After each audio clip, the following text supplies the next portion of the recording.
নমস্কাৰ জয় আই অসম ইনভেষ্টৰ অসমলৈ আপোনাক স্বাগতম জনালোঁ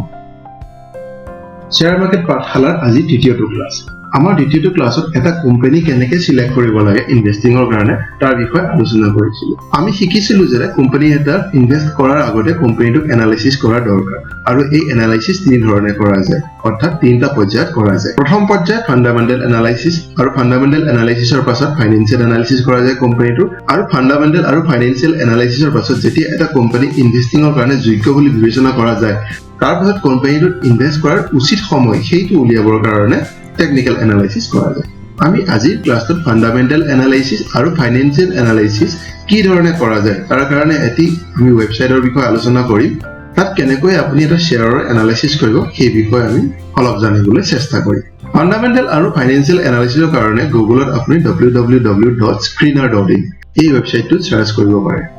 আপুনি গুগল প্লে ষ্টৰৰ পৰা screener.in ৰ মোবাইল এপো ডাউনলোড কৰি ল'ব পাৰে আহক আমি গুগল স্ক্ৰিনৰ এইটো বুজিবলৈ চেষ্টা কৰোঁ গুগলত যেতিয়া আপুনি www.screener.in বুলি টাইপ কৰিব তেতিয়া এনেকুৱা এখন পেজ খুলি আহিব এইটো screener.in ৰ হোম পেজ হয় এতিয়া আপুনি লগইন কৰিব লাগিব যদি আপোনাৰ অলৰেডি লগইন আইডি আৰু পাছৱৰ্ড বনোৱা আছে তেনেহলে কোনো কথা নাই আৰু যদি আপুনি নতুন ইউজাৰ হয় তেনেহলে আপুনি লগইন পেজত যাব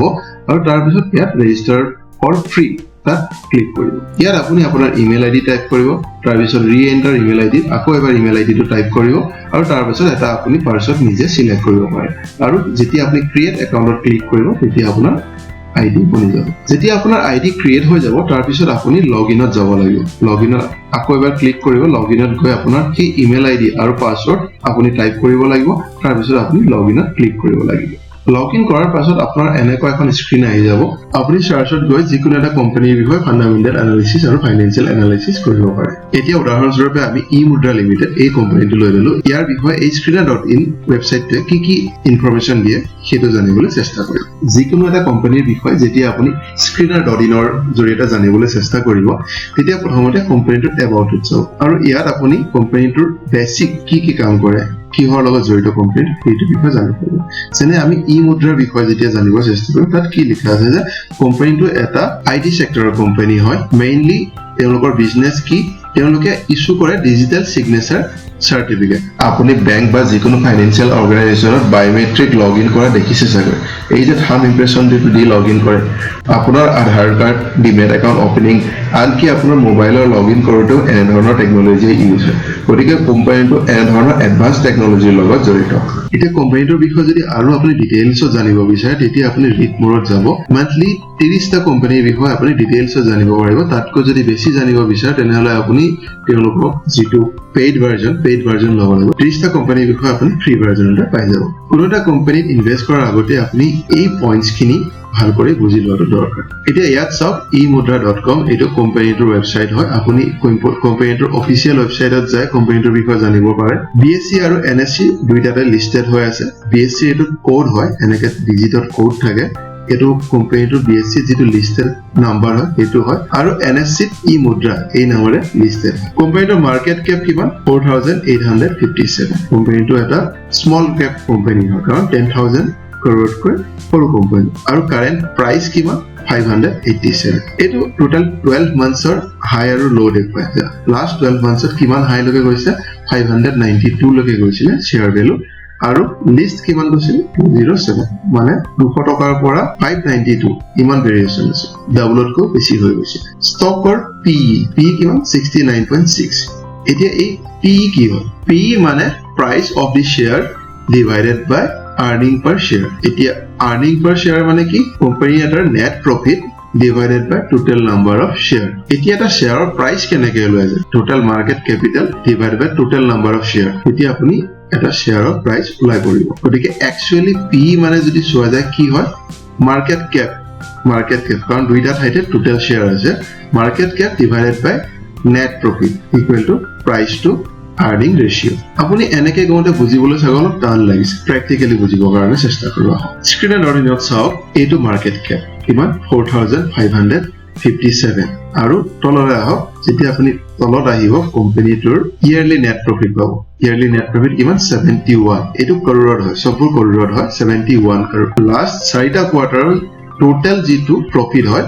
সেই প্ৰফিটটো ইয়াত দেখুৱা যায় আৰু ইয়াৰ পৰা পি ৰেচিঅ উলিয়াই গতিকে আমি পালো যে মাৰ্কেট কেপ 4000 সামথিং হয় আৰু লাষ্ট 4টা কোৱাৰ্টাৰত যি নেট প্ৰফিট হয় এইটো হল 71 crore এতিয়া পি কেনেকৈ উলিয়াব আমি ক্যালকুলেটৰত যেতিয়া টোটাল মাৰ্কেট ক্যাপিটেলক টোটাল নেট প্ৰফিটেৰে ডিভাইড কৰিম তেতিয়া ওলাই পৰিব পি কিমান ওলালে 68.40 আৰু ইয়াত পি কিমান দিয়া আছিল 69.6 অলপ ভেৰিয়েচন হৈ যায় কিছুমান ভ্যালু যিবোৰ কোম্পানীয়ে কনসিডাৰ কৰে সেইবোৰ screener.in এটা থাৰ্ড পাৰ্টি হয় তেওঁলোকে শো নকৰে গতিকে আপুনি গম পালে যে মাৰ্কেট ক্যাপিটেলক নেট প্ৰফিটেৰে যদি ডিভাইড কৰি দিয়া যায় তেনেহলে প্ৰাইস টু আৰ্নিং ৰেশিও ওলাই পৰে এতিয়া প্ৰ্যাকটিক্যালি প্ৰাইস টু আৰ্নিং ৰেশিও মানে কি এটা কোম্পানীৰ এটা শেয়াৰে যিমান আৰ্ন কৰিছে যিমান লাভ কৰিছে তাৰ বাবে আপুনি কিমান গুণ বেছি পে কৰিছে সেইটোৱে হৈছে পি ৰেশিও মানে যদি এটা কোম্পানীয়ে 1 টকা প্ৰফিট কৰিছে এটা শেয়াৰত তেনলে আপুনি তাৰ কাৰণে 69.6 গুণ বেছিকৈ পে কৰি আছে এতিয়া সেই কোম্পানীটোৰ শেয়াৰটোৰ মূল্য ইট মিন্স এটা কোম্পানীৰ যদি price to earning ratio বেছি হয় মানে কোম্পানীটো ওভাৰভ্যালুড কোম্পানীটোৰ দাম বেছি হৈ চলি আছে আৰু যদি price to earning ratio টো কম হয় তেনলে কোম্পানীটোৰ দাম কমত চলি আছে গোটেইবোৰ কথা যদি এটা ক্লাছতে আমি আলোচনা কৰোঁ তেন্তে ভিডিওটো বহুত ডাঙৰ হৈ যাব নেক্সট আপুনি dividend yield return on capital employed return on equity এই বহুত কিছুমান কথা আছে যিবোৰ আপুনি শিকিব পাৰিব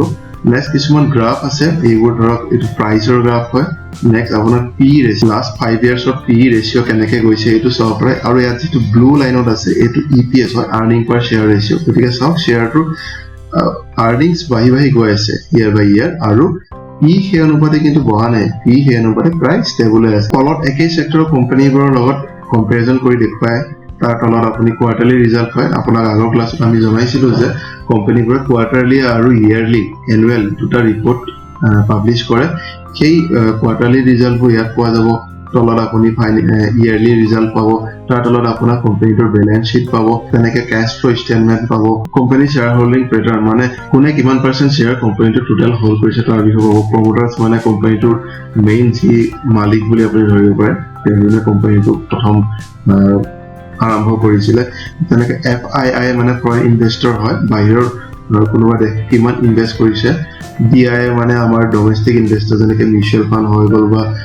বিভিন্ন ধৰণৰ পেনশন ফান্ড হৈ গল তেওঁলোকে কিমান % শেয়াৰ লৈ থৈছে পাব্লিক আমি নৰ্মেল যিবোৰ পাব্লিক হয় বা কিছুমান এইচএনআই হয় হাই নেটৱৰ্থ ইনভেষ্টৰ তেওঁলোকে কিমান ইনভেষ্ট কৰিছে এই বিষয়ে আপুনি গম পাব আমাৰ আজি ক্লাছটো মেইন মটো আছিল আপোনাক এই ওয়েবসাইটৰ বিষয়ে জনোৱা নেক্সট ক্লাছবোৰত এই বিভিন্ন ধৰণৰ যিবোৰ ৰেশিও আছে ডিভিডেন্ড yield ROCE ROE এইবোৰ কি হয় কোম্পানীৰ ফেস ভ্যালু কি হয় এই সকলোবোৰ স্টেপ বাই স্টেপ ক্লাছবোৰত জনাই যাম তাৰ বাবে আপুনি চাই থাকিব ইনভেষ্টৰ অসম আৰু শেয়াৰ কৰিব সাবস্ক্ৰাইব কৰিব আৰু বেল আইকনটো প্ৰেছ কৰিব যাতে আমাৰ সকলোবোৰ আপডেট আপুনি পাই থাকে তেতিয়ালৈকে সুস্থ থাকিব ইনভেষ্ট কৰি থাকিব ইনভেষ্ট কৰোৱাই থাকিব হ্যাপি ইনভেস্টিং জয়